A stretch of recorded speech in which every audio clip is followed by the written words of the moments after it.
Hello, नमस्कार. जय महाराष्ट्र, जय शिवराय. मी पल्लवी पवार. माझ्या पेजवरती, चॅनलवरती तुमच्या सगळ्यांचं स्वागत आहे. आय होप सगळे व्यवस्थित असतील आणि व्यवस्थितच राहा. सगळ्यांनी तब्येतीची काळजी घ्या, छान राहा. नवीन असाल तर माझ्या यूट्यूब चॅनलला सबस्क्राईब करा, फेसबुक पेजला फॉलो करा आणि जुने असाल तर छान छान कमेंट्स करा. तुमचा ॲक्च्युली रिस्पॉन्स एवढा छान आहे म्हणून मला व्हिडिओ बनवायला पण आवडतं, छान वाटतं.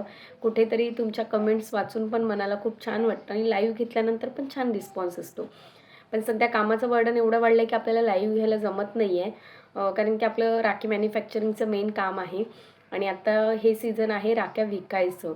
सो त्याच्यामुळे ना सगळं पूर्ण फोकस याच्यावर आहे. कारण की आपल्या वर्षभराची जी कमाई असते ना, इन्व्हेस्टमेंट असते ना, ती आपल्याला या 8-10 दिवसामध्ये कमवायची असते. म्हणजे हा महिनाभर असा असतो की आपल्याला त्याच्यामध्ये प्रॉफिट मिळतं. सो चला, व्हिडिओ न भरकटता डायरेक्ट मुद्द्याला स्टार्ट करते की आपल्याकडे आता नवीन काम स्टार्ट होतं आहे. पण त्यापूर्वी मी तुम्हाला प्लीज सांगते की परत असे कमेंट्स येतात आणि त्याच्यावरती मग निगेटिव्ह लोकं पण बोलतात की मी जे कामं देते ना ती माझ्या एरियामध्ये, म्हणजे मी ठाण्याला राहते ना, सो मी इथे देते.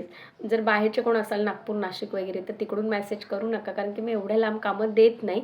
कारण की एवढ्या लांब आपण देऊच शकत नाही, पोहोचू शकत नाही. बट मी माझ्या एरियामध्ये जवळपास ही कामं देण्याचा प्रयत्न करते.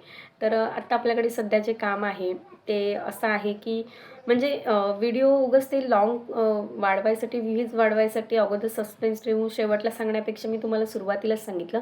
कारण की तुम्ही माझे सबस्क्रायबर आहात, तुम्ही एक फॅमिली आहात. त्याच्यामुळे उगाच ते काहीतरी सस्पेन्स ठेवून शेवटला खरं सांगणं ते मला पटत नाही, म्हणून मी तुम्हाला आधीच क्लिअर केलं.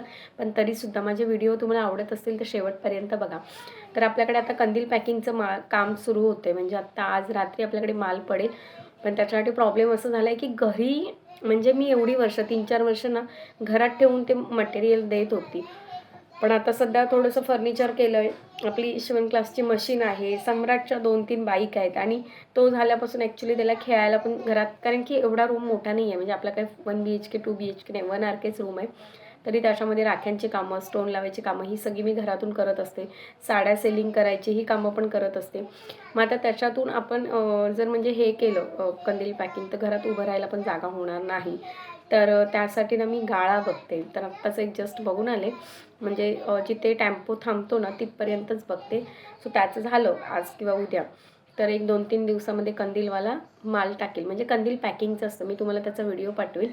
म्हणजे जे आपलं मोठं कंदील असतात ना, जे आपण दरवाजाबाहेर लावतो ना, त्याला जे मटेरियल असतात, म्हणजे ज्या पाकळ्या असतात, खाली झालर असतात, त्याच्यामध्ये कोणत्या प्रकारचं डिझाईनचं असेल त्याचं जे मटेरियल असतं ना, ते फक्त प्लास्टिकच्या थैलीमध्ये भरायचं असतं. एवढं सिंपल काम असतं. सो ते काम आहे. इथे तर सगळ्यांना आवडतं. पण त्याचा एक मायनस पॉईंट असं आहे ना, की ते हेवी खूप आहे. म्हणजे ते वजनाने खूप असतं. म्हणजे समजा की एक 60-70-80 रुपयाचं कोण काम करायला घेऊन जाते ना, ते एका टायमाला ते तेवढंच नेऊ शकतो, की एखादा माणूस त्या गोणीतून भरून 70-80 रुपयाचंच काम नेऊ शकतो. एवढं ते हेवी असतं. म्हणजे त्याचे आता तुम्हाला माहिती आहे, आपण जे दरवाजासमोर मोठं कंदील लावतो त्याच्या त्या शीट्स वगैरे असतात. त्या एक ठीक आहे. पण ज्यावेळेला आपण 60-70 रुपयासाठी माल नेतो त्यावेळेला तो माल पण तेवढा असतो. सो ते हेवी असतं. तर हे बाहेर देऊ शकत नाही. पण आपल्या इथे एरियामध्ये खूप जण करतात आणि पटापट करतात आणि हे फक्त काम 2-3 महिन्यासाठीच असतं. म्हणजे मला वाटतं दिवाळीच्या आधी 15 दिवस आधी बंदच होतं. 15-20 दिवस आधी बंद होतं. कारण की त्यांच्या ऑर्डर संपतात ना. मोठे होलसेलर आहेत ते. तर आपलं हे नवीन काम चालू होणार आहे आणि मला पण ना काम नसेल ना काहीच तर सुचत नाही. म्हणजे कसं बिझी जेवढं राहू ना तेवढं चांगलं असतं. आपल्यातून दुसऱ्यांना पण कामं मिळतात, प्लस आपल्याला पण 2 पैसे मिळतात. असं नाही आहे की आपल्यामुळे दुसऱ्यांनाच कामं मिळतात. त्याच्यामुळे मला थोडंसं छान वाटतंय. म्हटलं चला आता हे एक काम चालू झालं. ॲक्च्युली खूप लेट झालं आहे कामाला. म्हणजे गणपतीच्या आधी 1-2 महिने ही कामं चालू असतात. जुलैपासून कामं चालू असतात. पण ह्या टायमाला ते युद्ध वगैरे होतं. त्यामुळे मटेरियलचं वगैरे शॉर्टेज झाले. तर काम थांबलं होतं. सो आत्ता फायनली आपल्याकडे कंदील पॅकिंगचं काम चालू होतं. मी तुम्हाला व्हिडिओ, म्हणजे आता उद्यापासून जर माल पडलाच तर तुम्हाला मी तिथले व्हिडिओ दाखवेलच, तुम्हाला बघायला येईल. तर बरेच जण विचारतात की कुठे ताई काम मिळेल का? आम्ही इकडे राहतो, आम्ही तिकडे राहतो, आम्हाला इतकी गरज आहे. बट खरं सांगते जेन्युअल, म्हणजे काही काही कमेंट्स तर एवढ्या पडतात ना की रिप्लाय द्यायला पण मिळत नाही. म्हणजे कधी-कधी रिप्लाय द्यायला गेलं की नेमकी एरर येतो किंवा कधी-कधी मेसेज वाचतो आपण, पण काहीतरी कामात असतो. त्याच्यामुळे ते कमेंट्स देऊ शकत नाही. आता मी काय-काय वेळेला काय-काय व्हिडिओमध्ये नंबर व्हायरल म्हणजे शो केला आहे, सो तिथून पण कॉल येतात, मेसेज येतात. तर कॉल तर कोणीच करू नका प्लीज. ज्यांच्याकडे नंबर गेला असेल त्यांनी मेसेज टाकून ठेवा. जर होत असेल पॉसिबल, जवळपास राहत असाल तर मी काही ना काहीतरी करू शकते. सो सांगण्याचं तात्पर्य हेच आहे की आपण कामं ना म्हणजे इझी भेटत नाही. म्हणजे ही जी आत्ता मी कामं करते ना ती पण मला अशी सहजासहजी मिळालेली नाही आहेत. मी त्याच्यासाठी ना खूप फिरले, असं उन्हातान्हातून खूप मार्केटला फिरले की आता समजा होलसेल मार्केट आहे कुठे, तर आता म्हणजे जसं मी सांगितलं क्लिअर की राख्यांचं मार्केट कुठं आहे, कारण की ते लपवून ठेवून मला माझ्या वाटणीचं तुम्ही काही नेणार नाही आहेत. पण आत्ता मला एका ताईने पण मेसेज केला होता की मी जो एरिया सांगितला आहे तिथे काम मिळेल का. सो मी त्यांना काय सांगितलं, गणपतीनंतर जा, कारण की आत्ता त्या एरियामध्ये ना राखी सेलिंगचं काम असतं, त्याच्यामुळे राख्या बनवायला कोण काम देत नाही. तर आपण कोणाला सांगून आपल्या वाटणीचं काहीच कमी होणार नाही, बट आपण उलटा सांगून कोणाचं काहीतरी चालू होत असेल तर तो आनंद एक वेगळाच असतो असं मी तरी मानते.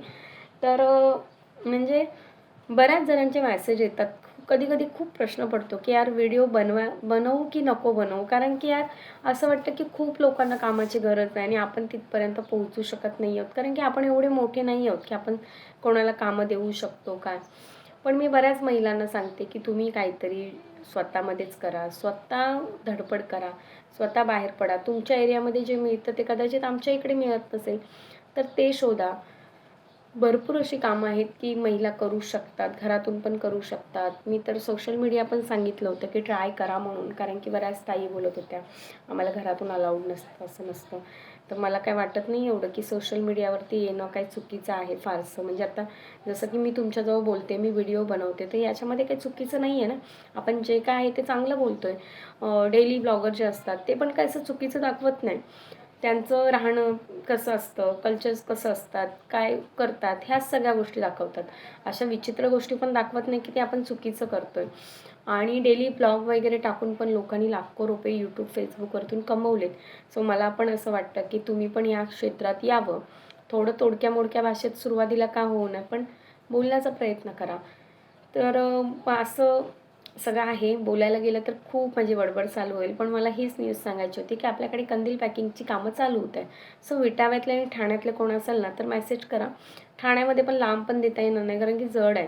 सो विटावा दिघा या म्हणजे तुम्हाला जर पॉसिबल होणार असेल इथून येऊन घेऊन जायला, कारण की मी सांगते ना दिवसभराचं जर तुम्ही काम नेलात रिक्षाने आणि तुम्हाला रिक्षाचे 100 रुपये खर्च असेल आणि जर तुम्हाला 100 रुपये त्याच्यामध्ये प्रॉफिट मिळणार असेल तर एवढ्या लांब येऊन तुम्ही जर जी गोष्ट नेताय त्याला काय अर्थ आहे का. म्हणून मी सांगते की लांबून मेसेज करण्यात काहीच अर्थ नाही आहे, पण ते कसं कोणाची मनं दुखवायला पण बरं नाही वाटत. आणि गेल्या आठवड्यात तर मला कोणालाच रिप्लाय देता येत नाही तब्येत ठीक नसल्यामुळे.